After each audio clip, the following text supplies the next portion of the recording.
गुरुदेव नाम किसका? प्रभु का प्यारा नाम। समृद्ध दाता दयालु पूज्य स्वामी जी महाराज, आज प्रातःकालीन लघु सत्संग में सम्मिलित होने वाले सभी सत्संगी प्रेमी जो संत मत के प्रेमियों को हमेशा चौकसी में रहना चाहिए।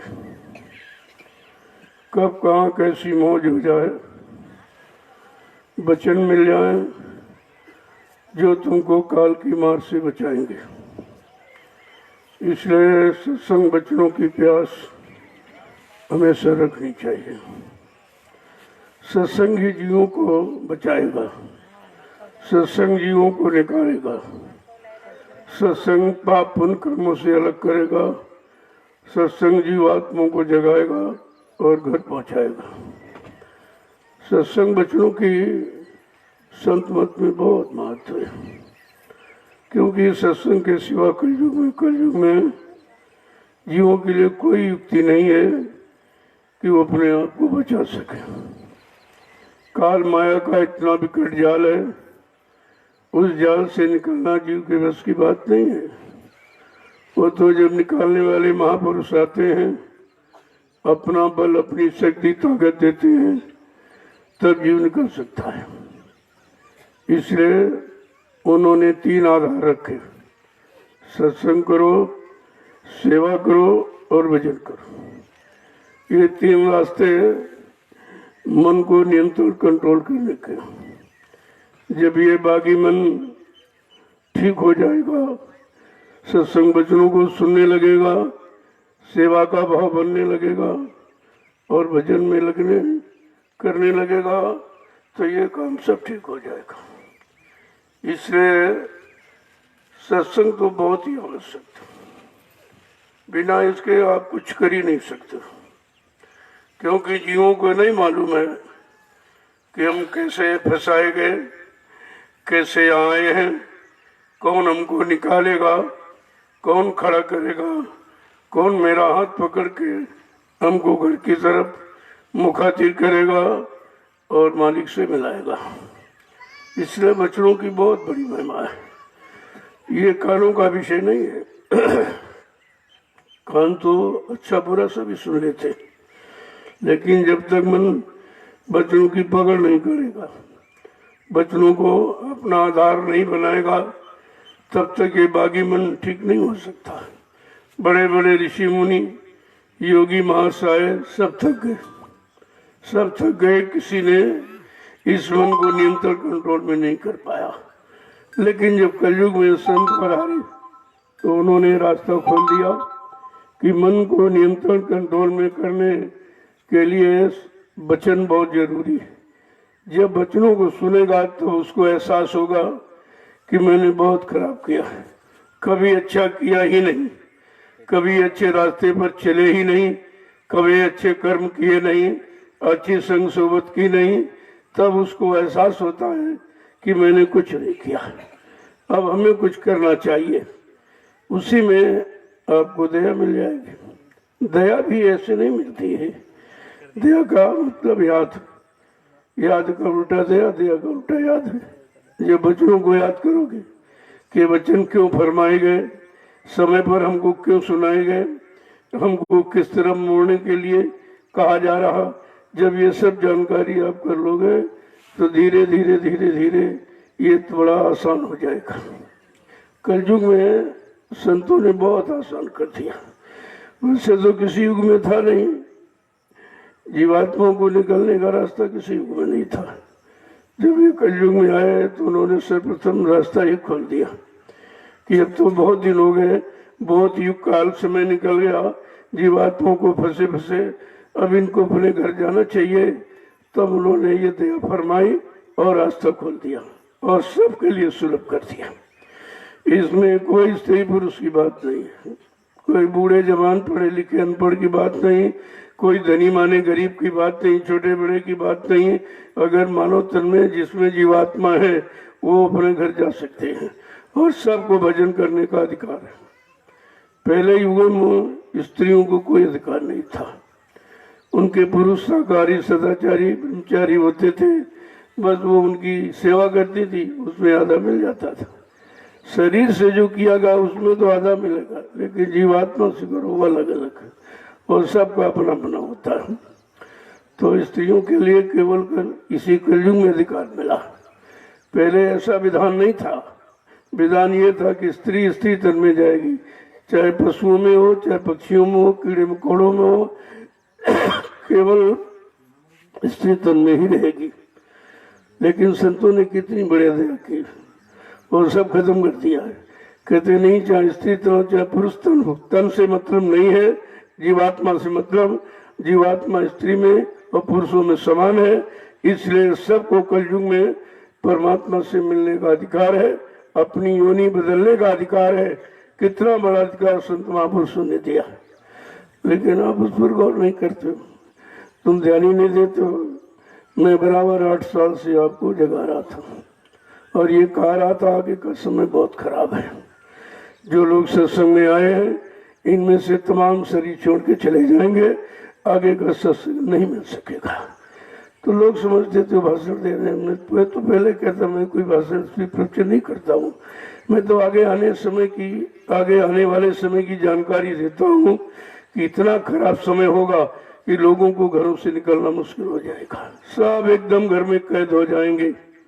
क्योंकि लोगों ने कहा कि भजन करने का समय नहीं मेरे पास, दुकान से फुर्सत नहीं है, व्यापार से फुर्सत नहीं है, खेती से फुर्सत नहीं, मतलब यहाँ बच्चों से फुर्सत नहीं। अब वो समय, और जिसने नामदान दिया उसने कहा नहीं मैं भजन कराना जानता हूँ, मैं भजन करा लूंगा, इसके लिए मैं कोई स्थिति परिस्थिति क्यों न बनानी पड़े। और देखा सबने कि सबको बंद कर दिया गया घरों में। कभी आपने सोचा था मैं घर में बंद रहूंगा, मैं निकल नहीं सकूंगा, इतनी पाबंदियां हो जाएंगी, चलना फिरना उठना काम करना सब बंद हो जाएगा, कोई नहीं सोचता था। लेकिन आपको कितने पहले सूचना दी गई थी। अब भी आप होश में आ जाइए, अभी समय कोई अच्छा नहीं है। जो आपने एक बीमारी का नाम सुन लिया, वो बीमारी कुछ नहीं है, इनको क्या पता है, वो प्राकृतिक प्रकोप है। मैं बराबर आपसे कह रहा था कि आगे कुदरत कुछ करना जा रही है, सारा विश्व कुदरत की चपेट में आके खड़ा हो जाएगा और तुम्हारे पास उससे बचने का कोई उपाय नहीं होगा। ये जिम्मेदार लोग, इनकी बुद्धि यानी मतलब सोच विचार खत्म हो जाएगा और ये उसके बारे में आपको कुछ नहीं बता सकेंगे। तो कहा था कि सारा विश्व कुदरत की चपेट में आके खड़ा हो जाएगा और ये जो बड़े बड़े अपने आप कह रहे मैं बड़ा जानकार हूँ, बड़ा होशियार हूँ, बहुत चतुर हूँ, इनकी सबकी बुद्धि फेल हो जाएगी। और ये समाधान केवल संत महापुरुषों के पास है। तुमको उनकी खोज करनी पड़ेगी, उनके पास जाना पड़ेगा, इन समस्याओं का समाधान पूछना पड़ेगा, क्योंकि प्राकृतिक प्रकोप ये किसी को मालूम नहीं है, इंसानी शकल को नहीं मालूम। जो आते हैं वो प्रकृति का संदेश देने के लिए आते हैं। तुमने प्रकृति को नाराज कर दिया, जो उसने जीव जंतु बनाए तुमने मारने काटना शुरू कर दिया, इनको मारो, इनको काटो, इनको मतलब यानी इनका मुर्दा मांस खा लो। तो जिस मानव शरीर में परमात्मा अंगन से जीवात्मा बैठी है, उस जीवात्मा के आगे तुमने मुर्दा मांस डाला, बुद्धि नाशन से शराब डाला, तो वो मतलब यानी गंदा हो गया। अब कह रहे इस गंदगी की सजा अलग मिलेगी। जो तुमने नहीं किया उसकी सजा तो है, और जो ये गंदा किया उसकी सजा अलग मिलेगी, और ये सजा से तुम्हें कोई बरी नहीं कर सकता। तो आपको बच्चों को याद रखना चाहिए था। मैंने आपके लिए एक अंतिम संदेश होली मिलन महोत्सव का था रखा, और मैंने बताया नहीं, कुछ अचानक कहा कि एक काफिला निकलेगा, वो उत्तर प्रदेश की राजधानी लखनऊ से चलेगा, और वहां से होता हुआ आपका गोंडा है और श्रावस्ती है, और इन मतलब यानी नवे के जुलूस से होता हुआ बलरामपुर पहुंचेगा। वहाँ होली मिलन महोत्सव। इस बात को अभी तक लोग नहीं समझ पाए कि होली मिलन महोत्सव का मतलब क्या है, क्यों ये शब्द दिया गया। और वहीं पर एक काफिला रहा। मैंने ये भी नहीं बताया इसका समापन कहाँ होगा। जब एक दिन शेष रह गया, मैंने कहा इसका समापन यानी मतलब नैमिषारण्य की तपोभूमि पर होगा, जिस भूमि पर 88,000 ऋषियों ने तपस्या की। वो भूमि जागरूक है, लेकिन उसकी जागरूकता कोई आम इंसान थोड़ी समझ सकता है। वो तो महापुरुषों को मालूम है किस भूमि पर कौन सा काम होगा, किस भूमि से लोगों का कल्याण होगा, किस भूमि पर बैठकर लोग साधना कर सकेंगे, मन बुद्धि चित्त उनका ठीक हो जाएगा, तो मालूम नहीं लोगों को। और आपको यहाँ पर अचानक ले आया गया। पहले भी कुछ नहीं कहा गया, अभी कहाँ जमीन ली जाएगी, कहाँ ये शुरुआत होगा, कैसे आपको, लेकिन धीरे धीरे आपने देखा और आपकी मेहनत सफल हो गई। मेरा इसमें कुछ नहीं है, वो आपकी मेहनत है। जो गाड़ी कमाई आपने दी, मतलब उसको सुरक्षित रख करके इस भूमि का निर्माण कर दिया गया, क्योंकि इस भूमि का प्रचार बहुत पहले से था। जब इसी ये नदी के उस पार 10 जुलाई से 23 जुलाई तक 1997 में जब गुरु पूर्णिमा कार्यक्रम किया गया, अंतिम दिन ये संदेश दिया गया था कि बच्चा ये 88,000 ऋषियों की तपोभूमि है, यहीं से सतयुग के अंकुरण निकलेंगे। तो अंकुरण कोई आसमान में थोड़ी निकलेंगे, आधार तो पृथ्वी ही है, सारे कार्यों का आधार पृथ्वी है। तो आपने वो भी देखा, गुरु वाणी गुरु वचन कभी असत्य नहीं होते हैं, उनका यानी सफल होने का समय तिथि तारीख निश्चित है, इसके पहले कुछ नहीं होगा। और वो आपको तारीख मालूम नहीं, जब कुछ कह दिया जाए तो उसमें भ्रमित हो जाते हो, ऐसे कैसे कह दिया और ये कैसे कर दिया। अरे भाई तुमको मालूम नहीं है, तुम्हारा जहाँ से लाभ होना है, तुम्हें जहाँ लाभ मिलना है, तुम्हारा कल्याण जहाँ से होता है वही काम किया जाएगा, वही आधार बनाया जाएगा, लेकिन आधार के बारे में आपको जानकारी नहीं, तो चुपचाप अपने काम में लगो। ये मानव बुद्धि है, ये परिवर्तन इसके परे है। तुम्हारा सोचना, तुम्हारा समझना अभी वहां तक नहीं जा सकता है, वो तो बहुत दूर बैठी है। इसलिए जब भी समय मिल जाए तो आपको सत्संग वचन लेना चाहिए, यही वचन तुम्हारे काम आएंगे। और जितना जो 2 आंखों से देख रहे हो, 2 कानों से सुन रहे हो, 2 हाथ और पैरों से जो कमा रहे हो, ये तुम्हारे साथ कुछ नहीं जाएगा, ना ये तुम्हारे काम आने वाला है। तुम्हारे काम आने वाले केवल महापुरुषों के वचन ही है, और उन्होंने कलयुग के कमजोर जीवों के लिए सेवा रखी है कि सेवा प्रधान अंग है कलयुग में। भजन से तो कोई एक आ जा पाएगा, क्योंकि भजन बड़ा कठिन है। जब मन बुद्धि चित्त सब गंदे हो गए तो आप करोगे कैसे? मन भागी हो गया, विषय भोगों का आदि हो गया, उसी तरह पकड़ा निरंतर। कितना भी आप कोशिश करो, तुम्हारे बल पौरुष से वो सिमट कराने वाले नहीं है। वो तो महापुरुषों की योजना है, वो कोई और सरल तरीका आपके लिए रख देंगे। कहा था कि देखूंगा कि मेरे जीवों को कोई तकलीफ है तो और सरल कर दूंगा। अब इसे सरल क्या है? सेवा करते रहो, नाम जपते रहो, केवल नाम जपते रहो। इसीलिए उन्होंने ऐसा नाम जगा दिया, और मतलब यानी जगा करके रख दिया, ये नाम तुमको सारे लोगों से घुमाता फिराता अपने घर पहुंचा देगा। इसलिए ये नाम कभी नहीं आया था।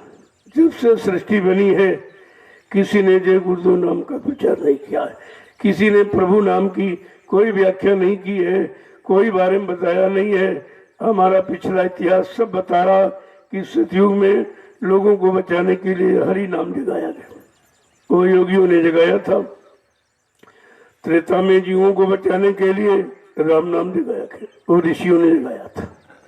और द्वापर में कृष्ण नाम जगाया गया। का ये सब काल शक्तियां थी। जब काल देश की व्यवस्था बिगड़ गई तो महाकाल पुरुष ने काल शक्तियों को भेजा कि जाओ मेरी व्यवस्था को जो लोग बिगाड़े पहले उनको समझाना बुझाना, और न माने तो मार काट के खलियान कर देना। उन्होंने वही काम किया, ये मार काट करने आई। लेकिन कलयुग में दयाल शक्ति जो दयाल देश से आई है वो तुम्हारे सुधार के लिए आई। कोई मारकाट नहीं, कोई अपमानित नहीं, कोई किसी को डराना भयभीत करना नहीं। बहुत सहज तरीका सत्संग का रखा और एक एक वचन को ऐसे सुनाया समझाया जिससे तुम्हारी बुद्धि में मतलब कुछ परिवर्तन हो जाए। अब आपको उसको ध्यान देना चाहिए। फिर ये गोस्वामी जी महाराज इसी कलयुग में आए थे जिन्होंने रामचरितमानस लिखा। उन्होंने उत्तरकांड में इशारा किया है, एक अनीय नामा अज सच्चिदानंद प्रभु धामा। एक वो अनामी धाम है, वहाँ एक अनामी महाप्रभु है। जब अनामी महाप्रभु दया करके प्रभु नाम को लेकर भूमंडल पर आएंगे, मानव शरीर धारण करेंगे, प्रभु नाम का प्रचार कराएंगे, प्रभु नाम से जीवात्माओं को जगाएंगे और प्रभु नाम का बेड़ा भवसागर में लगाकर उन जीवों को बिठा करके उनके घर पहुंचाएंगे, तब जीवात्माओं का आवागमन खत्म हो जाएगा। प्रेमियों, जितनी शक्तियां ये सब सतलोक से आई, जितने संत कलयुग में आए, लेकिन अनामी धाम से कोई नहीं आया। तो मालिक ने खुद दया मोच किया कि चलो जीवों को उनके घर पहुंचा दिया जाए। बहुत दिन हो गए, बहुत युग निकल गए, भटकते भरमते, चलो उन पर ये दया हो जाए। तब ये आप पर दया की गई। तो आप इसे नामों क्यों नहीं समझते हो? ये प्रभु नाम तो किसी ने प्रचार कराया नहीं, किसी को मालूम ही नहीं कि प्रभु नाम क्या है और क्यों आया, किस काम के लिए आया। ये तो जब धीरे धीरे जब आप सुनने लगे और आपसे कहा गया कोई परेशानी मुसीबत आपत्ति हो तो प्रभु नाम लेना, ये नाम तुम्हारा काम करने के लिए आया। तो कितना हिंदुस्तान में लोगों को एक झंडा, एक प्रतीक गाड़ करके कहा गया उसकी परिक्रमा करो। जब परिक्रमा करोगे तो ये नाम तुम्हारा काम करेगा। और ये ऐसा नाम है जो सबका काम करेगा। इसमें कोई छोटे बड़ा, कोई गरीब अमीर, कोई पढ़ा लिखा अनपढ़, कोई हिंदू मुसलमान, कोई स्त्री पुरुष, कुछ नहीं। जो लेंगे उनका काम। अब लेने का मतलब जमान वाणी से नहीं होता, अंदर से होता है। जब अंदर से कोई विरह और तड़प उठेगी और तब नाम आपके अंदर से जब निकलेगा, वो नाम कामयाबी होगा, उससे होगा। इसीलिए बार बार कहा जा रहा, सेवा करो, सेवा करो। सेवा से सारी गंदगी उतर जाएगी। सेवा सब उनका काम। तो वो कैसे छोटी मोटी कोई सेवा नहीं है, ये मत सोचा करो कि सबको एक समान, ना सबको एक समान कर्म है, ना सबको एक समान सेवा दी जाती है। वो तो उनके कर्मों के अनुसार उनको सेवा मिल जाती है और धीरे धीरे इसी में लगे रहते हैं। गुरु भक्तों के जागे भाग, जिन्हें गुरु सेवा मिले। कितना बड़ा भाग ये जगह है, आपको सेवा का अवसर मिल गया। और वो सेवा जो लोगों के काम आएगी। सेवा तो घर में भी आप करते हो, परिवार में बाल बच्चों के लिए करते हो, लेकिन वो सेवा तुम्हारी परमार्थी सेवा नहीं है। वो तुम्हारी निजी शरीर, परिवार, बाल बच्चों के पालन पोषण की सेवा है। और जो यहाँ करते हो ये परमार्थी सेवा। क्योंकि इसमें ये तो आपको नहीं कि मतलब अपने लिए हम जमीन बना रहे, अपने लिए जमीन की खुदाई कर रहे हैं या निराई कर रहे हैं, या इससे हम ये सब जो काम कर रहे हैं, तो सबको पता है ये परमार्थी सेवा। और धीरे धीरे आप देखते जाइए, जो कुछ कहा गया सब सामने तुम्हारे करके दिखा दिया जाएगा। ये भाषण स्पीच प्रवचन नहीं है, ये काम करने की भूमिका और योजना है कि जीवों का काम कैसे किया जाए। जन्म जन्मांतर के कर्म कर्जे लदे हैं, उनको कैसे उतारा जाए। यहाँ एक भी तुम्हारा कोई पाप माफ नहीं कर सकता। तुम किसी ज्ञानी, विज्ञानी, धनवान, बलवान, बुद्धिमान को करोड़ों रुपए दो और को हमारा एक पाप निपटा दीजिए, ये इनके बस क्या बात है। ये काम तुम्हारा फ्री में हो रहा है और तुम उसको समझ नहीं पा रहे हो। और बात यह भी है कि कभी ऐसा विधान रहा नहीं है, ऐसी व्यवस्था जीवों के लिए किसी ने बना के रखी नहीं कि भाई जिलो जीवों का कल्याण हो जाए। तो प्रेमियों, ये मानव तन परमात्मा की प्राप्ति के लिए मिला है। चलो, शरीर से आपने पारिवारिक कर्म कर्जे, बेटा हो बेटी है, पति है, पत्नी है, भाई बंद बिरादर जाति, ये तो आपने पूरा कर लिया। अब आपको अपने असली काम की तरफ चलना चाहिए कि मानव जीवन का असली अर्थ क्या है, हमें क्यों इस मालिक ने इसको दिया है। उसके पास तो बहुत शरीर है, पशुओं में, पक्षियों में, जंगली जानवरों में, कीड़े मकोड़ों में, सब शरीर तो है, लेकिन आखिरकार ये मानव तन क्यों दिया। तो ये जीवात्मा मांग करके ले आई। जीवात्मा ने मन को साथी बना लिया और जहां जहां फिर मन गया कर्मानुसार उन योनियों में साथ में ये गई। देखो ऐसा होता है, साथ का कितना बड़ा दोष, कितना बड़ा लाभ कि मन ने यहाँ तरह तरह के कर्म कुकर्म सब किया, लेकिन जीवात्मा ने वादा किया था जब ऊपर से आई है और तृप्ति धाम में जहाँ मन का घर स्थान है, मन को साथी बना लिया और कहा चलो हम तुम दोनों नीचे चलते हैं और देख करके वापस आ जाएंगे और बिना तुम्हारे लिए मैं वापस अकेले नहीं आऊंगी। बस इसमें वो वचनबद्ध हो गई। अब देखिए वचनों का कितना पालन कर रही कि करती भी कुछ नहीं फिर भी सजा पा रही। उन योनियों में कष्ट मिल रहा, वो भी उसको भी मिल रहा है। तो उसने हर योनि में यही कहा कि मालिक एक बार मानव तन दे दीजिए। बहुत देख लिया, अब मन को होश नहीं है, इतना भोगों में लिपायमान लिप्त हो गया कि उसकी समझ खत्म हो गई है। तो ऐसा करो एक बार दया कृपा करके मानव तन दे दीजिए। जब मानव तन मिल जाएगा किसी संत महात्मा फकीर की तलाश करूंगी, वो मिल जाएंगे, वो दया कृपा मेहरबानी कर देंगे, नाम की बख्शीश दे देंगे, फिर मैं उसी रास्ते पर चल करके अपने घर चली जाऊंगी। ये सब उसने किया है। तो ये सब जीवात्मा का तो खेल है और यहाँ भी उसी शरीरों में उसी का खेल। कोई शरीर बिना जीवात्मा के रह ही नहीं सकता। वैसे तो ये मुर्दा है, शरीर जड़ है, लेकिन जीवात्मा के कारण ये चेतन, और जिस दिन में जीवात्मा शरीर से निकल जाती है तुरंत आदमी खत्म हो जाता है। कितने मर गया, चला गया, चला गया, भाई क्या चला गया? हाथ पैर नाक मुंह तो सब लगे हुए। कल नहीं वो जो बोल रहा था वो चला गया। कल वो बोलने वाला कौन था? कहा वो जीवात्मा सूरत थी। जब सूरत जीवात्मा रूह निकल गई तब ये चमड़े का खोखला पड़ा हुआ है। इसको कोई घर में नहीं रखता, कोई प्रेम नहीं करता, कोई मनता नहीं, कोई रिश्ते नहीं रखता। कहते भाई जल्दी करो, उस घर से बाहर करो उसको। अभी देखा नहीं जा रहा कि क्यों नफरत क्यों हो गई।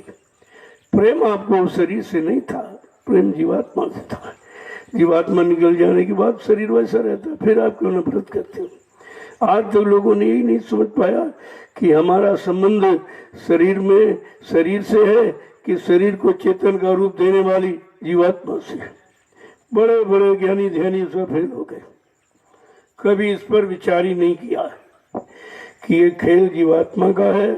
इस शरीर को चेतन का रूप देने वाली जीवात्मा है। वो जीवात्मा किसकी है और जीवात्मा किसके द्वारा जगेगी? क्या कैसा कोई मृत्युलोक मंडल पर आएगा जो जीवात्माओं की फिक्र चिंता लेके आएगा? इन जीवात्माओं का काम करेगा, उनका कल्याण करेगा। ये सब आपको मैंने सुनाया, लेकिन आप नहीं समझते थे। भाषण प्रवचन होगा तो रोज वही सुनाते, रोज वही सुनाते, सब यही कहते थे। तुमने जब रोज सुनाते तब तो तुमको याद नहीं हो पाया। जब रोज सुनाया गया 8 साल लगातार, तब तो तुम्हारी समझ में कुछ आया नहीं, तुमने कुछ सुना ही नहीं। अब वो जब समय आ गया तो कहते हाँ बताया तो गया था लेकिन ध्यान नहीं दिया। सुनाया गया था, उस पर अमल नहीं किया है, तो आपने गलती की है। क्योंकि ये सब इसीलिए सुनाया गया था। मैं बराबर कहता था मैं कोई भाषण स्पीच प्रवचन करता ही नहीं हूँ, मैं तो आगे आने वाले समय की सूचना दे रहा हूँ और उस समय से कैसे बचा जाएगा उसकी युक्ति बता रहा हूँ। और यही आपको इतने थे। जब लोगों ने काफला देखा कि बलरामपुर की धरती से यह काफला नैमिषारण्य की तरफ चला, तो लोगों ने देखा कितनी शांत प्रीता थी, कितना लोगों में प्रेम उत्साह दिखाई देता था। मैंने पहली बार 300 किलोमीटर बैठ के प्रसाद बांटा था। आपको सोचना चाहिए क्यों किया जा रहा है, इतनी मेहनत क्यों की जा रही। ऐसे तो प्रसाद हिंदुस्तान में किसी ने कभी बांटा नहीं, किसी ने कभी आज भी नहीं बांट सकता। ये काम किसी के बस का नहीं है। इस काम से आपको जानकारी लेनी चाहिए। और किसी भी कर्मचारी अधिकारी को मैंने संतुष्ट नहीं किया, सबको सम्मान बरकत। कई लोग बड़े बड़े अधिकारियों ने पूछा कि महाराज ये बरकत तुमने जो तुम नहीं जानते हो, मैं जानता हूँ तुमको तनख्वाह मिलती है, लेकिन उस तनख्वाह में तुम्हारा पूरा नहीं होता, तो तुम्हारे साथ ये बरकत जोड़ दी गई। अब समझ लोगे तो लाभ उठा लोगे, पैसा समझोगे तो भ्रमित हो जाओगे। धीरे धीरे धीरे धीरे धीरे धीरे उसका लाभ हमने कहा तुम्हें आगे मिलेगा। अब तुम्हारा कोई वाहन हो, अब झंडा लगा होगा, आपको हिंदुस्तान में कोई कर्मचारी अधिकारी नहीं रोकेगा, सबको मालूम है। मैंने इतना प्रसाद दे दिया है, इतनी बरकत दे दी जो हिंदुस्तान में आज तक किसी ने न की है, न कोई कर रहा न आगे कर सकेगा। इसलिए आपके लिए कि रास्ता खोल दिया गया कि आपको चलने फिरने में कोई दिक्कत परेशानी न हो। तो ये सब आपको सोचना चाहिए। अब आप सेवा तो करते ही हो, लेकिन भजन पर जोर दो। जैसे सेवा करने गए थक गए तो वहां दुनिया भर की बातें क्यों करते, बैठ कर तुरंत कान में उंगली डाली बैठ कर। कहा जब तुम याद करोगे तब मैं तुम्हारा काम करने को तैयार हो जाऊंगा। कुछ करना ही क्या आपको, केवल याद करना है, केवल नाम का स्मरण करना है। ये तुम्हारे जितने युगों के भूले बिछड़े काम में सब पूरे हो जाएंगे। तो सेवा पर विशेष गौर किया करो, क्यों सेवा के अतिरिक्त कलयुग का जीव नहीं कुछ कर सकता, उसके पास कुछ है ही नहीं, न विवेक है, न बर्दाश्त क्षमता है, और सारी गंदगी के अलावा कुछ है नहीं। और सेवा करके शरीर को मांझ लो, साफ कर लो, सब साफ हो जाएगा, फिर भजन में मन लगने लगेगा। क्योंकि सेवा मन के गरूर गुमान घमंड को उतार देती। अब आप शर्माते हो कि भाई मिट्टी कैसे खोदूं, मिट्टी कैसे सर पे रखूं। अरे ये शर्म तो तुम्हारी, यही तो व्यवस्था है आपकी। इसी व्यवस्था ने आपको बहुत पीछे ढकेल दिया। कभी कपड़े से सेवा चली जाती, अब अच्छे कपड़े पहन के गए, अब कहते नहीं मिट्टी लग जाएगी तो सेवा नहीं करते। बताओ, कपड़े ने सेवा रोक दी। ये सब देखिए, पहले यहाँ आए हो सेवा के लिए आए हो, धन खर्च किया, समय खर्च किया, आप काम रोक के आए हो तो कुछ तो कमाई कर लो। तुम्हारी कमाई का असली रास्ता सेवा लगा दिया, और ये आप देख रहे हो सभी हरा भरा, ये आपकी सेवा का फल है, तो सामने है। इसमें कुछ कहने सोचने की बात नहीं है। जो जो आपने दिया या किया वो सब आपके सामने। मैंने आपकी गाड़ी कमाई का एक एक पैसा बहुत संभाल के रखा, क्योंकि जब शुरुआत किया था तो कोई नहीं था। मैं सिर्फ अकेला 3 बरस दौड़ता रहा, किसी ने साथ नहीं दिया। सबको शंका भ्रम हो गया कि इनको गोली से मार दिया जाएगा, इन पर बम डाल दिया जाएगा, इनको जेल में बंद कर दिया जाएगा। तुमने भाई कौन सी धारा लगाएगा, मैं भी तो समझ रहा हूँ ये ऐसे काम नहीं हो रहा। बहुत सोच समझ की शुरुआत है। जो 3 बरस लगातार लोगों ने देख लिया इन पर कोई कुछ नहीं कर पा रहा है, तब धीरे धीरे धीरे प्रेमी जुड़ने लगे। जब जुड़ने लगे तब सेवा देने लगे। आपने देखा 10 रुपये से ज्यादा कौन सेवा देता है? 10 रुपये, वो भी आत्मिक कल्याण के लिए 10 रुपये, कितनी सस्ती। और उसी को मैंने संभाल के रखा। आपकी ये जमीन खरीद ली। ये जमीन जो देख रहे हो, जो मैंने 10 रुपये, 1 रुपये, 2 रुपये, 10 रुपये, 20, 50, 100 जो आपने दिया, मैंने बहुत संभाल कर, क्योंकि मेरे पास कोई खर्च नहीं, मेरे पास कोई एक नए पैसे का खर्च नहीं है, सब संभाल के आपका रखा। और देख लीजिए ये सब आपके सामने। ये धीरे धीरे धीरे देखते जाइए, आपके लिए सब तैयार हो जाएगा। फिर आपको कहीं भटकने भरने की जरूरत नहीं पड़ेगी। अब यह है, प्रेमियों को मालूम नहीं है, आए भग गए, फिर आए फिर भग गए, फिर चले गए, फिर कोई संदेह पैदा हुआ, हट गए और चारों तरफ घूम के आए, अरे कहीं कुछ नहीं, चलो वहीं चले, फिर आ गए। तो यहाँ तो कुछ ऐसा है नहीं किसी से कोई बदले की भावना रखी जाए, क्योंकि मन खराबी के कारण आप गए हो, तो उसमें जीव का क्या दोष है। धीरे धीरे मन पाक साफ हो जाएगा, आ जाओगे। मैं तो न किसी को बुलाता हूँ न भगाता हूँ, ये काम नहीं करता हूँ। केवल संदेश दे के उनको प्रेरणा देता हूँ कि असली चीज ये है और यहीं से शुरुआत की गई और आज भी वही आपके सामने रखता हूँ, दूसरा कुछ नहीं। दूसरा यहाँ कुछ नहीं होता। मैं तो सेवा के लिए कभी कुछ कहा ही नहीं। अब प्रेमी जो अपनी इच्छा से जो श्रद्धा भाव पैदा करते हैं और वो देते हैं, उसी से बरकत होती है। भीख मांगी जाती है, सेवा मांगी नहीं जाती है। सेवा प्रेरणा पैदा कर दी जाती है और श्रद्धा भाव से सेवा दी जाती है, वो बरकत करती है। ये मांगना तो भीख है। जो जीवों के कल्याण के लिए आया है, क्या वो भीख मांगेगा? अब लोग असल में बात समझ नहीं पाए, क्योंकि जो रास्ता था ऋषि मुनि महात्माओं का वो भी लोगों ने खत्म कर दिया। सब पाखंड विवाद ज्यादा हो गए, उसी पाखंड विवाद के रहे सब खत्म हो गया। अब धीरे धीरे पाखंड विवाद खत्म करने का समय आ गया। आप खड़े होते जाओगे, आपको देखकर पीछे और लोग खड़े होते जाएंगे। धीरे धीरे धीरे धीरे यहाँ सबकी समझ में आ जाएगा, क्योंकि हिंदुस्तान में कोई ऐसा स्थान नहीं।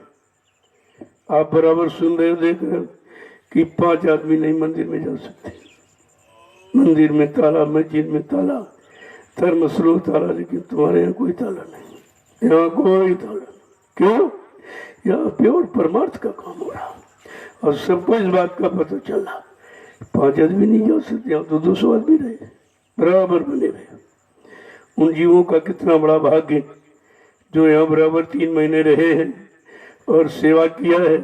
यदि उनके मन में हलचल रही कि घर नहीं जा पाऊंगा, परिवार से नहीं मिल पाऊंगा, लेकिन आपको 3 महीने जो यहाँ रखा गया, कितनी बड़ी बीमारी, परेशानी और झंझटों से आपको दूर रखा गया और कोई आपत्ति किसी तरह का कुछ इस भूमि पर कुछ होने वाला नहीं है। लेकिन आप वचनों को बराबर याद करते रहो।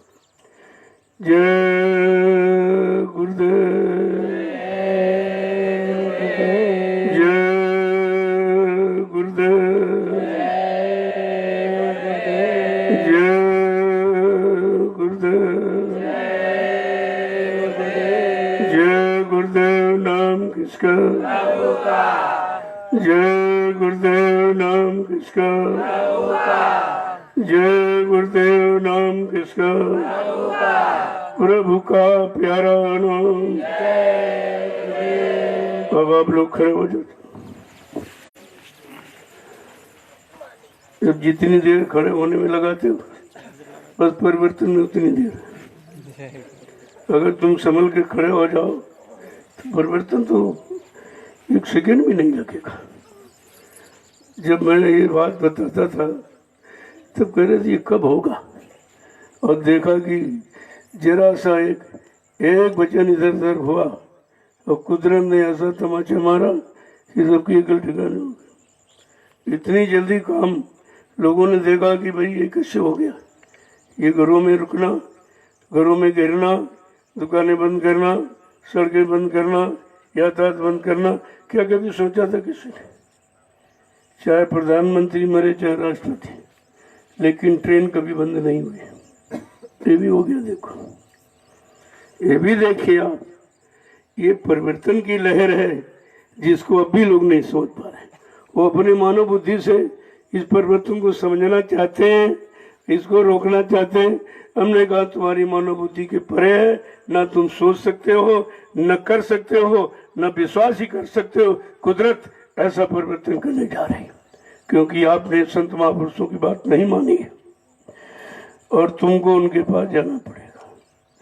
बिना उनके समाधान कोई नहीं करेगा। कितने सालों से 2080 से बराबर जानकारी दी गई, लोगों ने इस पर कोई गौर ख्याल नहीं किया। इन्हें समझे हुए महात्मा क्यों कह रहे हैं? क्या उनकी तुम्हारे लिए कह रहे हैं? तुम्हारे बचने के लिए कह रहे हैं? तुम्हारी सुरक्षा के लिए कह रहे हैं? तुम्हारी आपत्ति मुसीबत ना आने पावे, बीमारी महामारी में गिरने न पावे, उसके लिए कह रहे हैं। लेकिन किसी ने गौर नहीं किया, क्योंकि इतनी भीड़ हो गई है भेषधारियों की कि सच्चे संत महापुरुष की पहचान खत्म हो गई, किसी को नहीं मालूम है। तो कहा था आगे ऐसा समय आएगा, प्रकृति खुद तुमको बता देगी कि सच्चा संत महापुरुष कौन है। ये तो सब बता देगी। खा गया था। अगर जल्दी जानकारी लेना चाहते हो सारे मतों के महात्माओं को बुलाओ और उनसे कहो देश पर आपत्ति आई हुई है, इसी देश पर तुम भी अन्न खा रहे हो, रह रहे हो, क्या तुम्हारे पास कोई तपस्या का या पूजा पाठ का कोई ऐसी शक्ति ताकत है, आप इसको रोक सकते हो? अभी पता चल जाए क्षणमात्र कौन है। लेकिन अभी परीक्षा इनके काम, उसके बाद परीक्षा तो वो देगा जो परीक्षा में पास हो चुका है। ये फेल वाले क्या परीक्षा देंगे? ये सब फेल हो चुके, मानव बुद्धि से बिल्कुल फेल हो गए। कोई इनके पास निदान नहीं है। तुमने जब निदान नहीं है, बीमारी की दवा ज्ञान नहीं, तो आपने नाम कैसे कोरोना रख दिया? करो ना, क्या क्या ना करो। असली बात तो ये है, झूठ नहीं बोलना है, मुर्दा मांस नहीं खाना, शराब नहीं पीना है, किसी के बारे में कोई मतलब अनैतिक कार्य न करना है, न कराना है।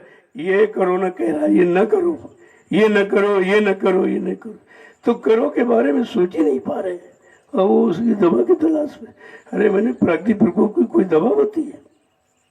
दवा तो शारीरिक रोग की होती है, ये तो प्राकृतिक रोग है।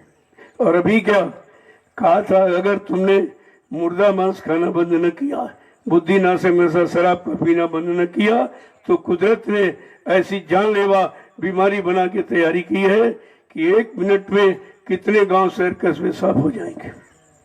इतनी बड़ी जनहानि होगी। 80 से बराबर जानकारी दी जा रही कि 12-12 कोस पर कोई एक चिराग जलता नजर आएगा। कहा लोगों ने सुना? और कहा जो अपने को शक्तिमान कह रहे देश विश्व में, वो सब सफाया हो जाएगा। उनके पास कुछ नहीं बचे, तुमको जानकारी कहाँ देते हैं लोग? ये तो झूठ मूठ बता देते थोड़ा बहुत, वो सब वीरान हो चुके।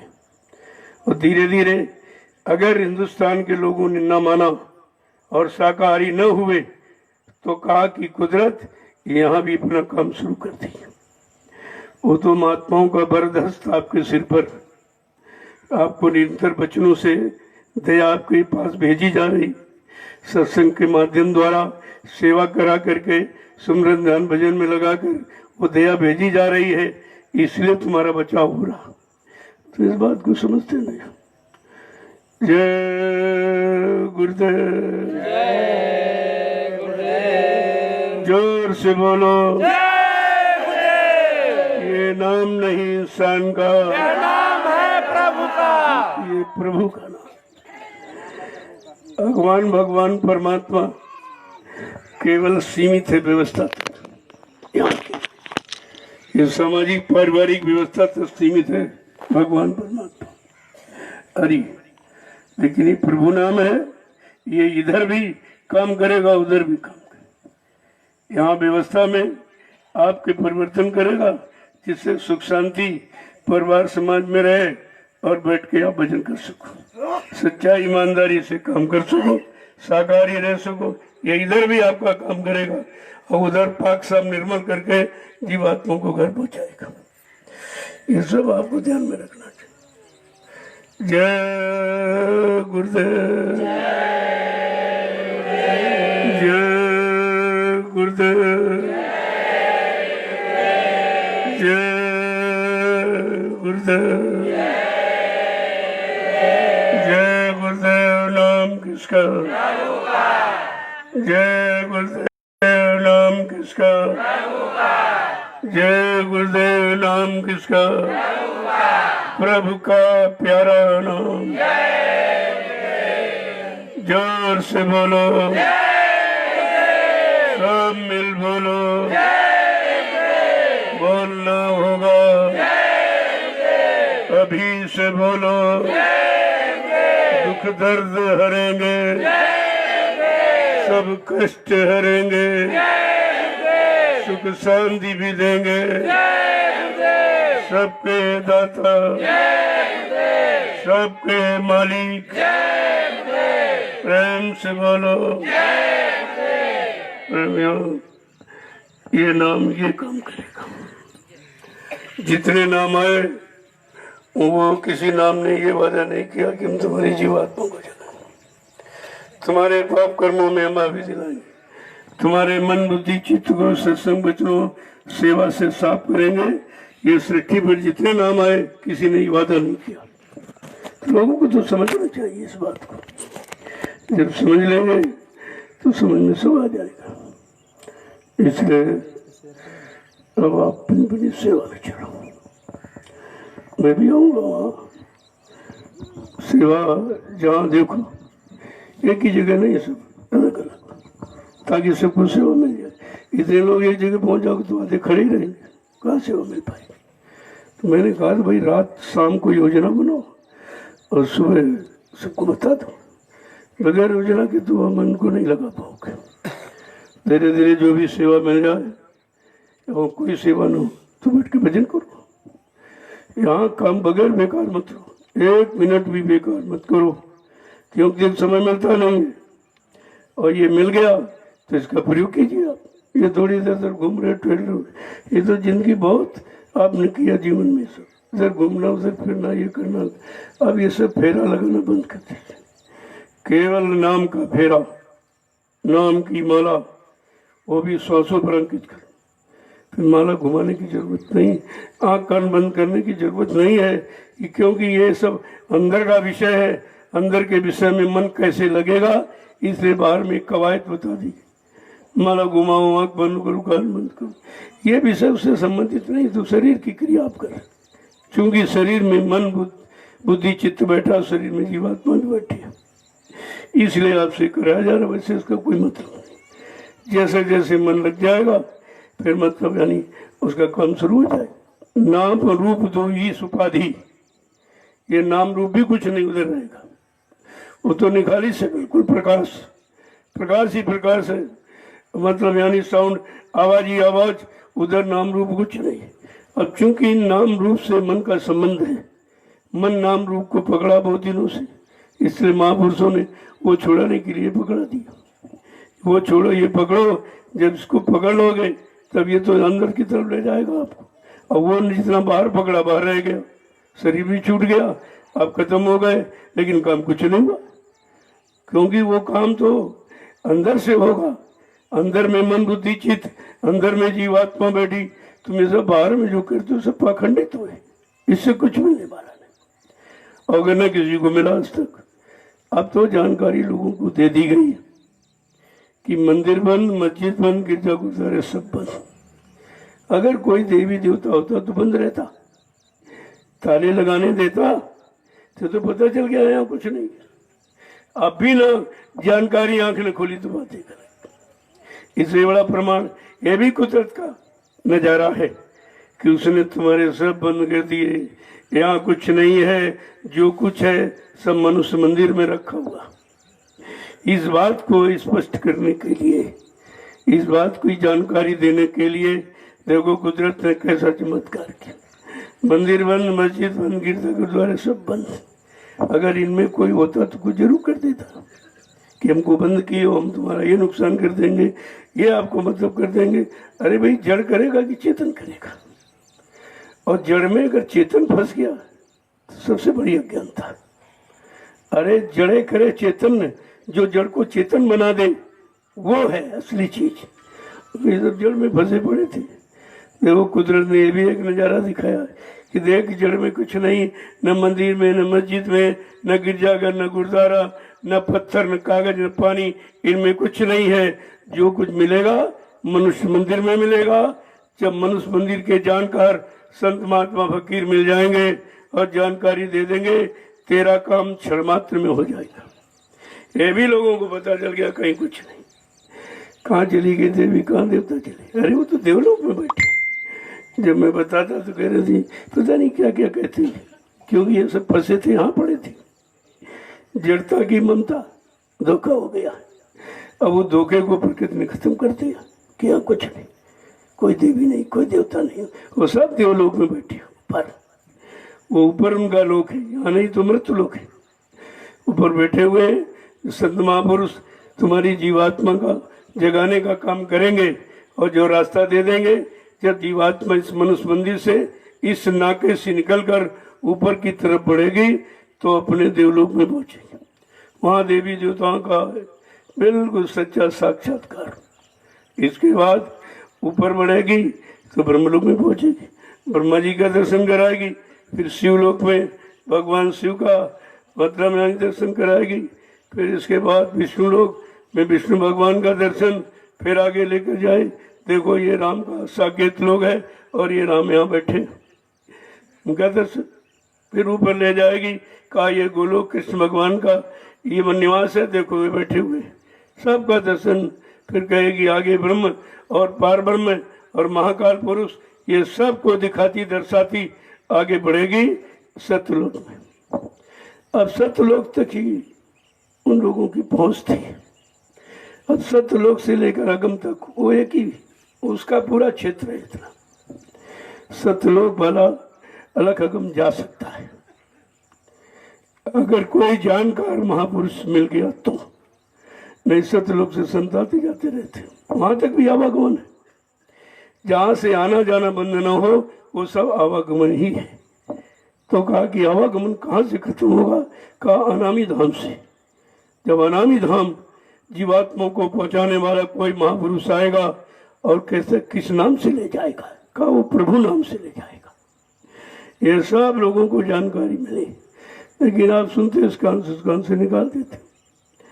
गंदी बातें गंदी तो याद रह जाती, लेकिन अच्छी सच्ची बात नहीं याद रहती।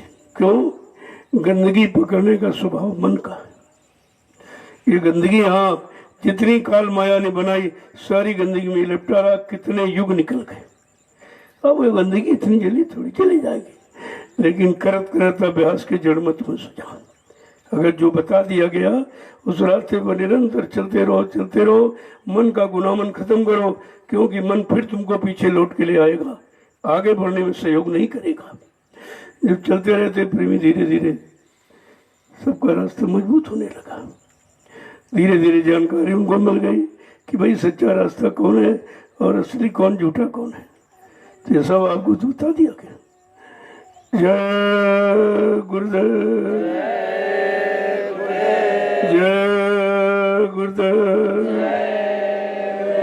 वो जो प्रेमी है सेवा दे रहे हैं, आपका उधर निर्माण हो रहा, आपका भोजन सामग्री रखने के लिए, भंडारा चलाने के लिए, क्योंकि आंधी तूफान में भंडारे उड़ जाते हैं, आग वाग लगने की बड़ी आशंका रहती है। तो मैंने कहा चलो सबसे पहले इसका निर्माण कर दो, फिर इसके बाद जैसा देखा जाएगा आवश्यकता अनुसार आगे आपका काम होता चला जाएगा।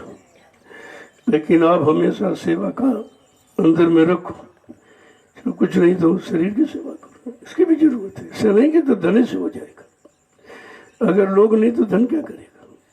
धन कोई थोड़ी हो तो जड़ है, कोई चेतन लगाने वाला तो धन भी लग जाएगा। वैसे लोगों ने कहा भाई एक पाई भी आप नहीं ले जा सकते, अगर परमार्थी रास्ते पर आपने खर्च करना सीख लिया तो यहाँ की एक एक पाई लेके जा सकते। अब ये निर्माण हो रहा है, इसमें आपकी भोजन सामग्री रखी जाएगी, भंडारा इसमें चलेगा। कितने लोग भंडारा पाएंगे और तुम्हारी दी हुई भोजन सामग्री सुरक्षित रख जाएगी। तो व्यवस्था सब संगत के लिए हो रही, किसी एक व्यक्ति के लिए नहीं व्यवस्था है, पूरी संगत की व्यवस्था है। यहाँ जो भी कार्य किया जाएगा वो संगत के लिए किया जाएगा। किसी तरह कोई अध्यक्ष मंत्री संतरी ये कुछ नहीं, ये कुछ भी नहीं है। आगे ये सब खत्म हो जाएगा। ये अध्यक्ष मंत्री पद, ये सांसद विधायक, ये राष्ट्रपति प्रधानमंत्री मुख्यमंत्री, ये सब पद खत्म हो जाएंगे। केवल एक सेवा, जब वो सेवा करेगा प्रजा को पुत्रवत समझकर तो फलीभूत होगा। अभी तो अपने मान सम्मान की सेवा कर रहे हैं, अपनी कुर्सी बचाने की सेवा कर रहे हैं।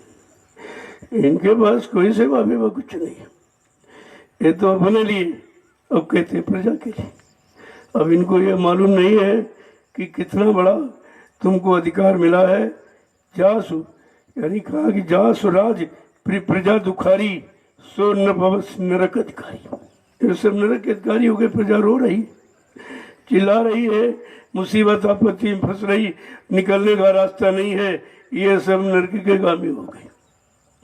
ये सब नरकी, और नरक जा रहा उसके पीछे तुम चलोगे, तुम भी वहीं चले जाओगे। इसलिए मना किया जाता, आपको सचेत किया जा रहा, जगाया जा रहा। सत्संग वचनों की बड़ी अचानक अंदर में बात उठी, चलो सत्संग हो जाए। कुछ प्रेमी जाना भी चाहते हैं, उनको सत्संग मिल जाए तो यहाँ से जाएंगे, वचन को याद रखेंगे, तो घर गृहस्थी में रहकर काम भी करेंगे और वचन भी याद रखेंगे, तो उनका यहाँ वहाँ एक ही हो जाएगा। ऐसा नहीं है, मतलब जब वचनों को याद रखोगे आप सत्संग से कभी अलग नहीं। वचनों से अलग हो गए तो सत्संग, सेवा, भजन सबसे अलग हो गए। वो पकड़ के रखो, ये वचन ही तुमको बचाने का काम करेंगे और कोई इस मृत्यु लोक मंडल में तुम्हारी रक्षा, सुरक्षा, संरक्षा, हिफाजत कर ही नहीं सकता। ये किसी के बस की बात नहीं है। तो आप लोग सेवा में चलो, मैं वहीं मिलूंगा, यहाँ नहीं। शाम को सबसे मिलता हूँ, सबको प्रसाद मिलता है। प्रसाद कभी नहीं बटा, पहले भी कि मथुरा में कभी नहीं बटा, लेकिन यहाँ सब हो रहा है। यहाँ बिल्कुल अलग थलग व्यवस्था है। मैंने पहले ही कहा था कि मथुरा की कोई योजना यहाँ लागू मत करना। कोई भी थे, कोई कैसा भी हो, वहाँ की कोई व्यवस्था यहाँ लागू मत करना, आपका नुकसान हो जाएगा। वो तो नुकसान देख लिया लोगों ने, 60 साल कुछ नहीं मिला। मिला क्या? शंका संदेह बोल बनो, और सब भग गए। जब गुरु को छोड़ दिया है, गुरु कहते है ही नहीं, तो तुम कहाँ जाओगे? गुरु कृपा दया कहाँ पाओगे? क्या कोई इंसान इंसानी शक्ल गुरु की बना ले तो क्या कृपा दया का अधिकारी बना देगा? क्या वो कृपा दया कोई दे सकता है? इसलिए ये तो पाखंड हमेशा रहा। एक काल माया की मिलोनी रचना हो तो मिलोनी रहेगी यहाँ, लेकिन आपको इस मिलोनी रचना से अलग किया जा रहा, तो इसका ध्यान किया करो। और यहाँ आए हो तो कुछ न कुछ करो, बैठे मत रहो, कुछ न कुछ करो, कुछ नहीं तो बचत करो, समय आपका बेकार ना हो कि आगे और मुसीबत है। ये तो छोटा सा नमूना प्रकृति ने पेश किया, कुदरत ने एक छोटा सा नमूना पेश कर दिया, सबकी बुद्धि बौखला गई, सबकी, किसी की समझ में कुछ नहीं आ रहा, क्योंकि ये मानव बुद्धि से परे। तुम बुद्धि और मन और चित्त ये शरीर के बारे में सोच सकते हैं, लेकिन आत्मा के बारे में कुछ नहीं। और शरीर को भी आपने गंदा कर दिया, ये उसी की सजा है। जब बराबर रोका जा रहा था, चलो महात्मा धर्मात्मा आप नहीं बन पाए, सच्चे अच्छे ईमानदार नहीं बन पाए, अरे तो शाकाहारी बन जाओ, इसमें कौन सी आफत है? शाकाहारी बनने भी तुमको बचा लिया जाएगा। लेकिन कुछ नहीं, और ज्यादा शुरू कर दिया तो कुदरत ने कहा महापुरुषों के बच्चे नहीं मानोगे। अगर उन्होंने अपना हाथ ढीला कर दिया या बरद हस्त तुम्हारे सिर पर से हटा दिया तो सारी यानी जन्म सब खिलकत सब परेशान हो जाएगी। और देख रहे हो आप, हो गया। लेकिन तुम्हारे यहाँ तो ऐसा कुछ नहीं हुआ। यहाँ जो लोग रहे हैं बिल्कुल सुरक्षित। मैं नहीं आ पाया, मैं बराबर मतलब आपका हालचाल लेता रहा कि भाई कोई परेशानी होगा ना, कुछ नहीं, सब देखिए सेवा कर रहे हैं और सब बंजारे में भोजन प्रसादी पा रहे हैं और भजन कर रहे हैं, और लोग मुसीबत में रो रहे हैं। ये तुमने देखा कि ये अलग टुकड़ा एक बसा हुआ, और यहाँ के लोग कोई परेशान नहीं, और सारा विश्व परेशान है। सारे विश्व में परेशानी और रोने धोना हो रहा, लेकिन ये कुछ नहीं है। आपको उसी से समझना चाहिए कि हम सुरक्षित जगह आ चुके हैं, इससे बढ़ के सुरक्षा कहीं नहीं। तो कभी कभी समय निकाल कर अपने इस सुरक्षात्मक स्थान को देख लिया करो। और तुम महीनों आती नहीं, 2-2, 3-3 महीने, 4-4 महीने का तू घर में कुछ कर लोगे क्या? तुम्हारे पास बचने का साधन है, वहाँ तो फंसने का साधन है। इसलिए समय निकाल कर आना जाना रखो, बराबर डोर लगाए रहो, कनेक्शन अपना जोड़े रहो तो दया मिलती रहेगी। और तुम कनेक्शन है आप करते तो फिर क्या मिलेगा? अब कुछ प्रेमी यहाँ रहना चाहते हैं, वो अपनी व्यवस्था में। मैंने कहा ठीक है, जमीन पड़ी बना लीजिए आप, जमीन पड़ी अच्छा से अच्छा बना लो, 1 मंजिल 2 मंजिल 3 मंजिल जो तुमको बना लो, लेकिन ये तुम्हारा नहीं होगा।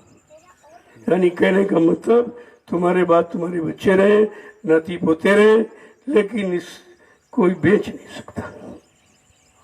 ये संगत की चीज रहेगी। आप केवल प्रयोग करके अपना काम बनाइए और जो तुम्हारे बनाए स्थान का प्रयोग करेंगे उसका भी लाभ आपको मिलेगा। तो रहो, लेकिन ये कहो नहीं ताला डाल देंगे, भाई ये नहीं होगा। जो प्रेमी आएंगे वो रहेंगे, ताकि जब तुम आओ तो झाड़ू पोछा लगा पाक साहब आपको मिले। ये सब भाव बना के रखो। ये मत समझो कि भाई नहीं हमारा मकान हो गया, हमारा कब्जा हो गया। ऐसे भाव बनाने वाला कुछ नहीं पा सकता। तो आपको सोचना, बना लो, मुझे कोई इतराज नहीं। जमीन पड़ी हुई है, जमीन आपकी है, बना कर करो, अच्छी बात है। क्योंकि कुछ लोग रिटायर हो गए, तो हमने कहा रिटायर हो या भर्ती हो जाओ। रिटायरमेंट तो असली माना जाता, मानो तो छूट जाता तब रिटायर होता है। तो जो से समय मिला यही समझो मालिक की दया होगी आप पर, कि आपको समय मिल गया कि उधर तुमने समाज, देश, परिवार की सेवा की, अब जरा ही परमार्थी सेवा में लग जाओ। तो आपको तो सब लाभ ही लाभ है, किसी को हटाया भगाया नहीं जाता। अब तो इस बात को भी समझ ही नहीं पा रहे हो कि यहाँ का महत्व और अन्य जगहों का देखो आप, कितने धार्मिक स्थल हैं, कितने संत महात्मा बैठे, लेकिन ये काम कहीं नहीं हो रहा। कहीं भी पूरे विश्व में आप कहीं जानकारी ले लीजिए, ये काम कहीं नहीं हो रहा। इसलिए लोगों की कहीं पर सुरक्षा नहीं है। तो सबके सामने दिखाई दे रहा, लोग समझ भी रहे हैं इस चीज को कि भाई वहाँ सतगुरु धाम में तो कुछ नहीं होता, तो यहाँ कैसे होगा? क्योंकि यहाँ अपना धाम नहीं है, सतगुरु धाम है। जब उनका धाम है, सुरक्षा करना उनका काम है, आपका काम नहीं है। धीरे धीरे धीरे धीरे लोग इस बात को समझने लगे। अरे पहले तुम समझो तो लोग समझ जाएंगे। अभी तुम ही नहीं समझ पाए तो लोगों को क्या समझाओ, क्या बताओगे तुम? बताना सुनाना बात एक अलग, और समझ करके काम करके कहना बात अलग। जब करके कहोगे वो तुम्हारा निजी अनुभव होगा, उसलिए लोग उससे प्रभावित होंगे, लाभान्वित होंगे, ऐसा नहीं है। लेकिन तुम करना नहीं चाहते हो तो फिर क्या कहोगे लोगों को, क्या बताओगे? जब बुजुर्ग कुछ करता जीवन में तो अपनी औलाद को बताता, मैंने ये किया, मैंने ये किया, मैंने वो किया, और किया ना तो क्या बताओगे? इसी तरह इस परमार्थी जीवन में भी आपको करने की बात कही गई है कि ये कर लो, ये कर लो, वचन सुन लो, वचनों पर चल पड़ो, अपने जीवन में उतारने लगो। एक एक वचन तुमको हर मोड़ पर बचाने का काम करेगा। ये वचन कोई भाषण स्पीच प्रवचन के नहीं है, ये तो तुमको बचाने वाले हैं। तो कितने दिनों से बराबर सुन रहे। जब आप काफिला लेके चले बलरामपुर से नैमिषारण्य की तरफ, तो लोगों ने रास्ते में कितना अनुभव किया कि प्रेमियों ने जगह जगह उनका स्वागत का मतलब लाभ लेने का काम किया। किसी ने भोजन कराया, किसी ने और कोई प्रसाद वितरण कर दिया। तो ये लोगों पर असर भी पड़ा और प्रेमियों को कुछ मिल भी गया, और खिलाने वाले बांटने वालों को पूरा लाभ मिल गया। धीरे धीरे जगह जगह लोगों ने देखा कि मतलब बहराइच में आए आप, और इसके बाद बिस्वा में आए, और इसके बाद सुदौली में आए, और इसके बाद यहीं से होते हुए 12:30 बज गया उनको रात में। मैं 12:30 पौने 1 बजे लगभग यहाँ पर आया। इतनी खुशी हुई मेघराज को, तुरंत बारिश बता दी, क्योंकि गर्मी थी बहुत। बारिश भी हो गई। उसमें एक बात और थी कि लोग भगने की तैयारी में थे, तो बारिश ने सबको रोक लिया, क्योंकि मुहूर्त दूसरे दिन का था। अब आप तो मुहूर्त नहीं जानते थे। हमने कहा वहाँ वाहनों की पूजा होगी। इसका मतलब जिस चीज़ की पूजा होती है उसको सुरक्षित खड़ा कर दिया जाता है कि आगे तुम्हारे वाहन खड़े हो जाएंगे, नहीं चल सकेंगे। जो काफिले में चला लिया उसको चला लिया, 3 महीने सब खड़े रहे। ये पूजा का मतलब है जो रक्षा सूत्र तुम्हारी रक्षा होगी, तुम्हारे पर कोई प्राकृतिक प्रकोप हो नहीं सकता। तो कितना बड़ा लाभ। और बाद में कहा सबको पारिवारिक प्रसाद वितरण कि तुम बोलो अपने परिवार को। और लोगों ने देखा सुना, ऐसा नहीं है जो किया गया, ऐसा कभी नहीं किया गया था। तो कभी ऐसा इसलिए नहीं किया कि कभी ऐसी मुसीबत आई भी नहीं थी। उस आने वाली मुसीबत से आपको कैसे बचाया जाए या कैसे आप बचेंगे, सुरक्षित रहेंगे, उसके लिए सब किया गया। फिर भी नहीं लोगों को समझ में आया, बस यहाँ से गए बस फंस गए। कोई 3 महीने, कोई 4 महीने, 6 महीने, 8 महीने, सालों नहीं आते। तो भाई आने जाने से तो रिश्तेदारी खत्म हो जाती, न जाओ आओ कहीं। ये तो कितना बड़ा रिश्ता संबंध है यहाँ से वहाँ तक का। तो ये हमेशा ध्यान में रखा, फौरन मौका मिला घर में फट से चल पड़ो, मैं किसी सुनो न देखो। दुनिया के लोग तो जानते ही नहीं ये सब क्या है, तो वो तुमको क्या सलाह देंगे। जहाँ उनकी तुम सुनने लगे तो फौरन भटक जाओगे। ये किसी को नहीं मालूम है कितना बड़ा ये काम है कलयुग में। स्त्रियों को कितना बड़ा अधिकार कि एक बेटी अगर भक्ति करने लगे तो 16 कुल तार देती है। एक बेटा अगर गुरु भक्ति का लाभ है, गुरु भक्ति करने लगे तो 8 कुल तार देता। कितना बड़ा अधिकार है। क्यों ऐसा अधिकार क्यों है कि कलयुग में कोई कर नहीं सकता। कोई लाखों में एक आध जीव ऐसा निकलता है जिस पर पूर्ण वैराग होता है। और तुम अपने बच्चों को नहीं जानते हो, उनको नहीं पहचानते हो तुम, तो महापुरुषों को तुम क्या पहचानोगे। तुम्हारे से अलग है, तुम्हारे विचारों से अलग है, सांसारिक दुष्कर्मों से अलग है, हर चीज से। तो ये कितना बड़ा लाभ है और उस लाभ के तुम भागीदार बनोगे क्योंकि तुम्हारी औलाद है। इतना नहीं कर सकते हो जो करने वाला उसको सहयोग कीजिए, तुम्हारा तो घर बैठे काम हो जाए। लेकिन बात ही नहीं तुम्हारी सुनती, इनकी सुनते उनकी, और जो जानते नहीं वो क्या आपको बताएगा। उस पर तो गुरु भक्ति का रंग है नहीं, गुरु भक्ति का मजा वो जानते ही नहीं है क्या है। लेकिन जिन्होंने किया है, मीरा ने किया, सैजो भाई ने किया, कलयुग में तमाम स्त्रियों ने किया और सब निकल गई चली गई।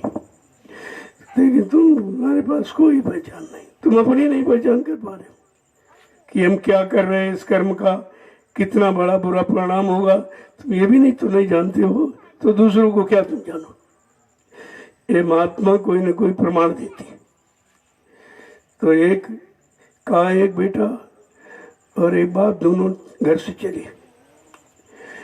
कहा चलो, जब वो बाप कहते थे बच्चा यहाँ कोई किसी का नहीं, कर रही है कैसे, कल तुमको कोई अच्छा कहेगा नहीं, कल ऐसा कैसे हम अच्छा करें तो क्यों नहीं कहेगा। कल अच्छा चलो तुमको परिचय ले लाते। एक घोड़ा लेके चले, तो पैदल जा रहे थे, गांव से निकले। लोगों ने कहा देखो कितने बेवकूफ है, सवारी साथ में पैदल चल रहे। कल सुना बेटा, कल हाँ सुना। तो दूसरे गांव पहुंचे, कल ऐसा करो तुम बैठ लो। नहीं कहा पिताजी तुम बैठ लो। तो अपने पिता को बैठाला।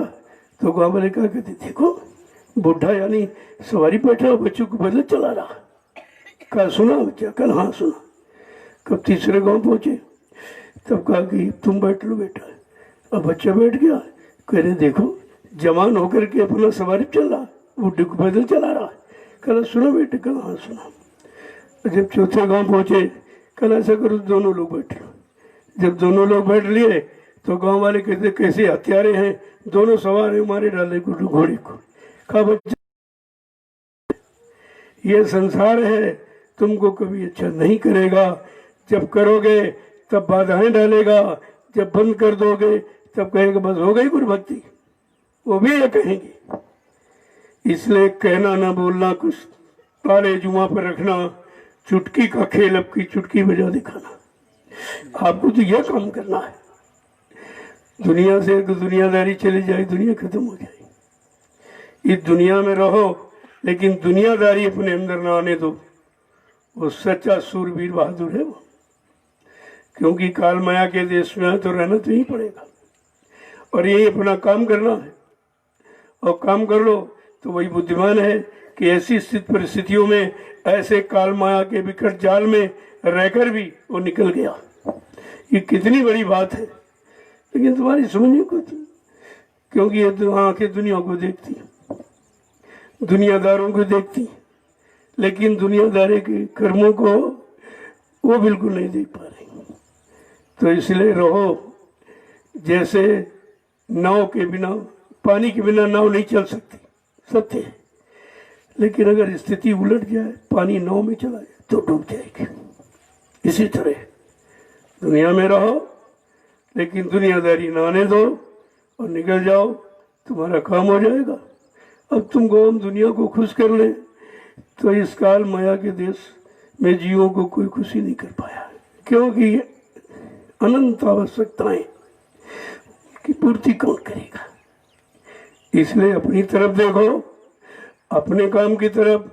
हमें असली रास्ता मिला है, अपने रास्ते पर चलो, ये तुम्हारा असली ज्ञान है।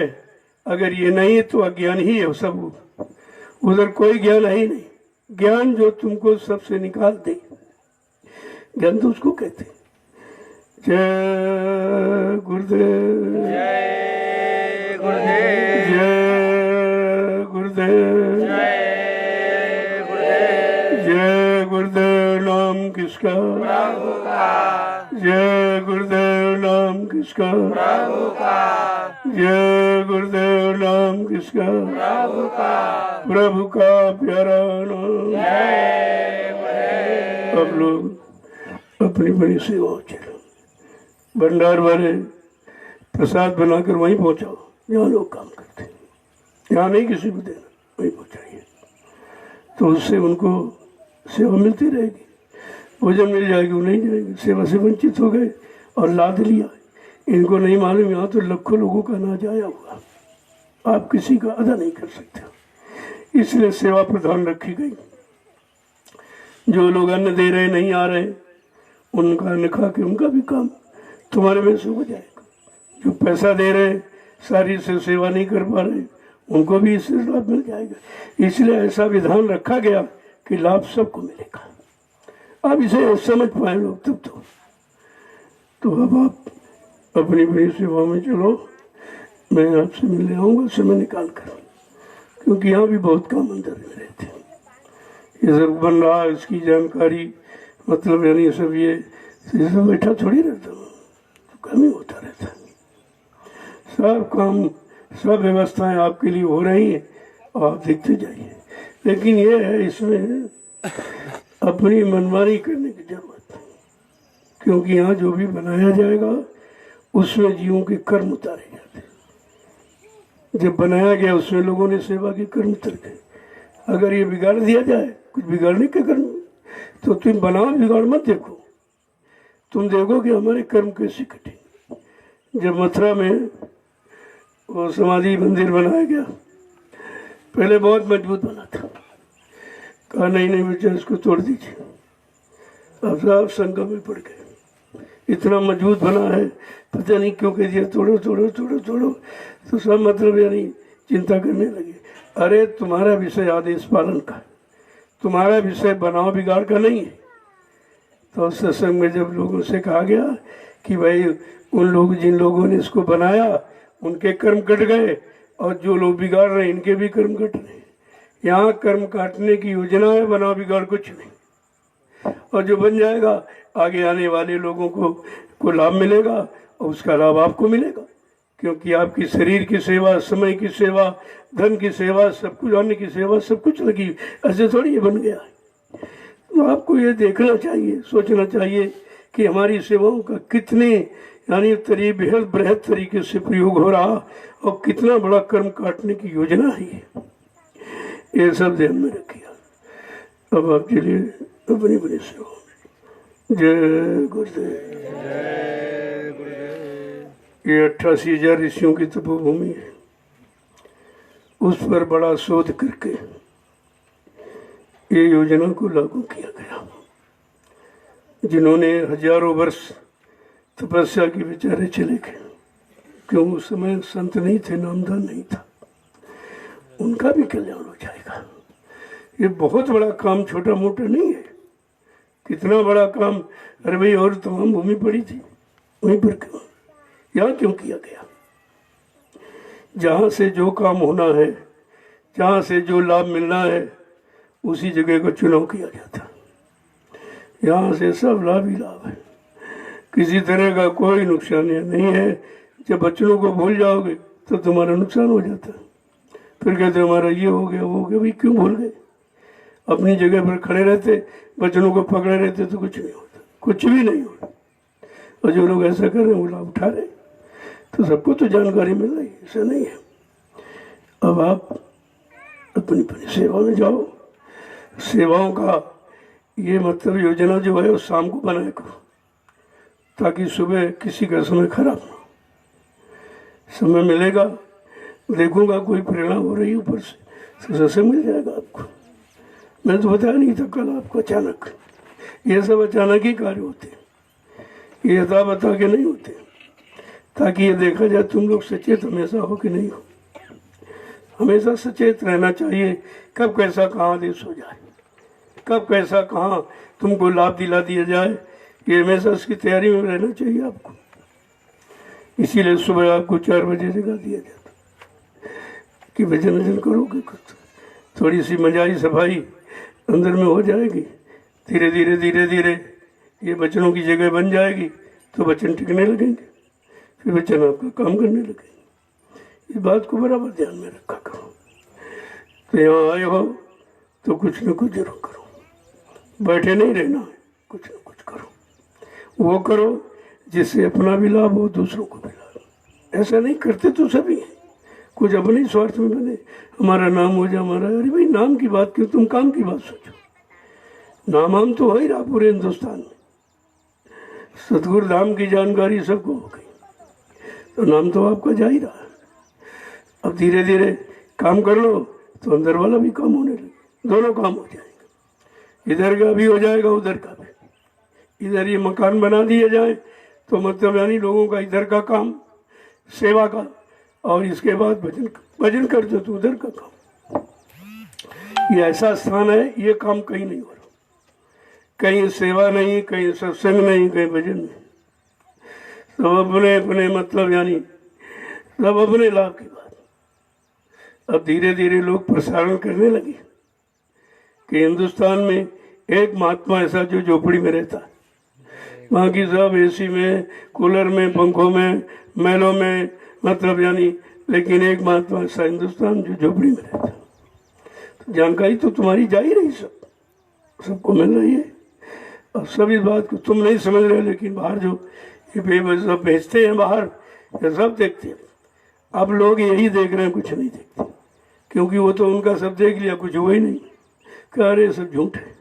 अब ये जो तुम्हारा ये पहुंच रहा, इसको देख रहे हैं कि भाई सब जगह ताले लगे हुए हैं, धर्मस्थलों में बड़ी रोक टोक हो रही, लेकिन सतगुरु धाम बिल्कुल अनोखा है, जहाँ कोई रोक टोक नहीं, क्योंकि यहाँ कोई बीमारी नहीं है। वो तो बीमारी के लिए रोक टोक लगी, आपके यहाँ कोई बीमारी नहीं, तो दे नहीं तो क्या है। जब विश्व में कोई स्थान सुरक्षित नहीं बचा और तुम्हारा सतगुरु धाम सुरक्षित है, तो फिर भी आपको सोचना चाहिए कि हम कितनी अच्छी सच्ची जगह पर हैं, जहाँ पर प्रकृति का कोई प्रकोप नहीं है, क्योंकि संत महापुरुष प्रकृति को साथ में लेकर ही काम करते हैं, उनका प्रकृति से सीधा संबंध होता है। कोई इस तरह का अनैतिक कार्य उन्हें नहीं देते, और आपके देखने में हो रहा है।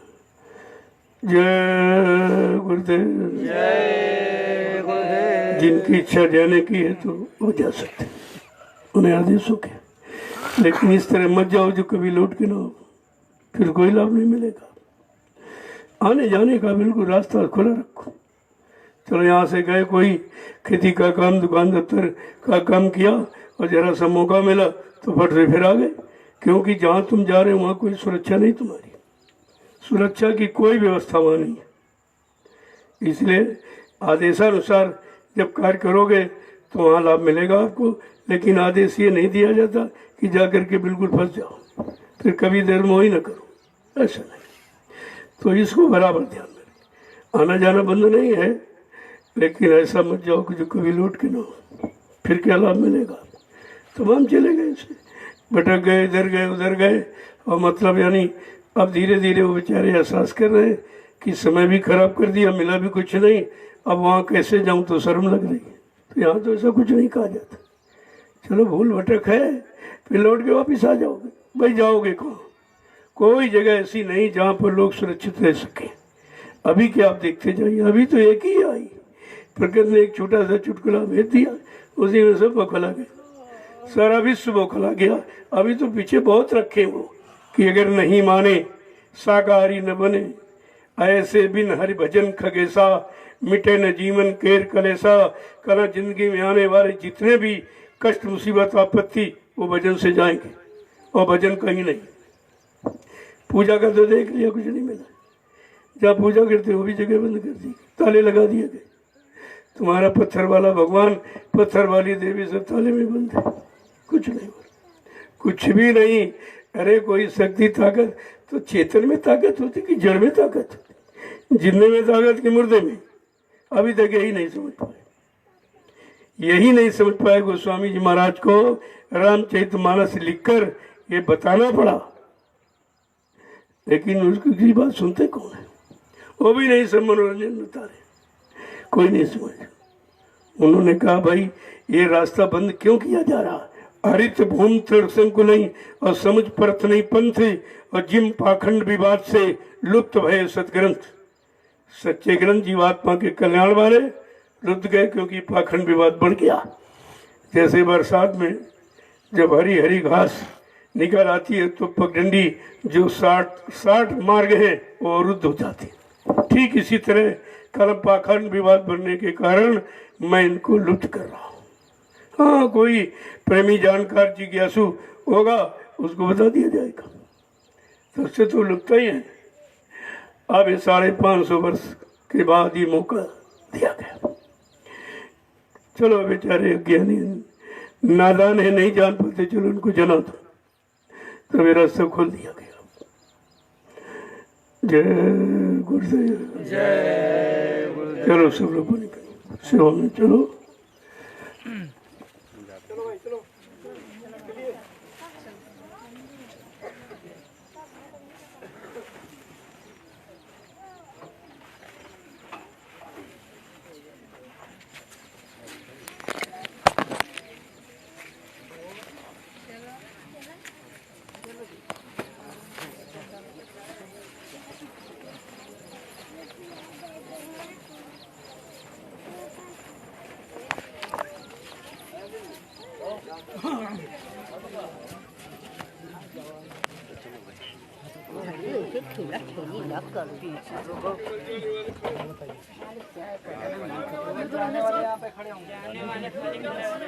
जाने वाले खड़े हो जाओ, बैंक बिगड़ जाने वाले चले जाओ। घर जाना हो खड़े होंगे बस, जिन्हें घर जाना हो खड़े होंगे, दूर हो जाओ, घर जाने वाले खड़े होंगे बस।